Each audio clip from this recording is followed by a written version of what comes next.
Olá a todos, meu nome é Alana Gabriela Engelmann, eu sou advogada e professora de Direito Processual, além de mestranda em Direito Público, pesquisadora, conselheira da OAB, da subseção de Sapiranga e presidente também da Comissão Especial de Direito Processual Civil, da subseção de Sapiranga da OAB do Rio Grande do Sul, além de membro efetivo então do Instituto Brasileiro de Direito Processual, IBDP, e da ABEP, a Associação Brasileira Elas no Processo. E hoje eu queria conversar então rapidamente com vocês a respeito da mudança do entendimento do STJ a respeito então do tema 677, que liberava então os devedores dos encargos de sua mora a partir do depósito judicial. No dia então 19 de outubro, por 7 votos a 6, por voto condutor então da ministra relatora Nancy Andrighi, o STJ, então, promoveu a revisão do tema 677, que assim dispunha, então, em sua redação original, que estava em vigor desde 21 de maio, então, de 2014. A redação dizia o seguinte: na fase de execução, o depósito judicial do montante integral ou parcial da condenação extingue a obrigação do devedor nos limites da quantia depositada. Daquela ocasião, então, ficou assentado que o depósito judicial, ele independente da sua natureza, extinguia a obrigação do devedor nos limites da quantia depositada. Agora, o entendimento é de que o depósito a título, então, de garantia, ele não isenta mais o devedor dos consectários, então, da mora. Para isso, então, a nova redação do tema 677 trouxe o seguinte entendimento: que da execução, o depósito efetuado a título de garantia do juízo ou decorrente da penhora de ativos financeiros não isenta o devedor do pagamento dos consectários de sua mora, conforme previsto no título executivo, devendo-se, quando da efetiva entrega do dinheiro ao credor, deduzir do montante final devido o saldo da conta judicial.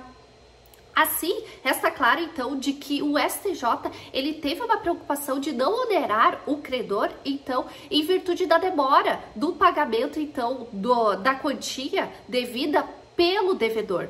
Assim, é plausível o entendimento de que houve essa preocupação, então, de que o credor não arcasse com essa morosidade. E isso mostra que houve, então, uma preocupação exatamente com a busca de uma tutela jurisdicional efetiva e célere. Por outro lado, não foi trazido junto ao acórdão alguns pontos que seriam muito interessantes, que eu vou trazer aqui rapidamente a título, então, de reflexão com vocês.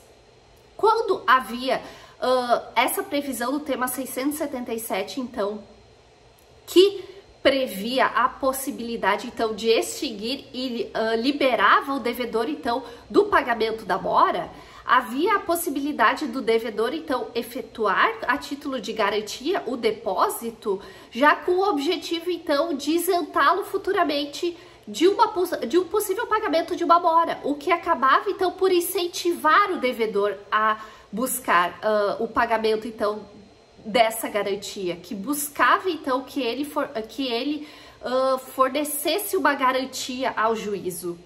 Assim, uma vez, então, que ele não será mais isentado, quais serão, então, os benefícios, digamos assim, que o devedor terá, ou quais os incentivos que o devedor terá, então, para que seja efetuado, então, esse pagamento a título de garantia.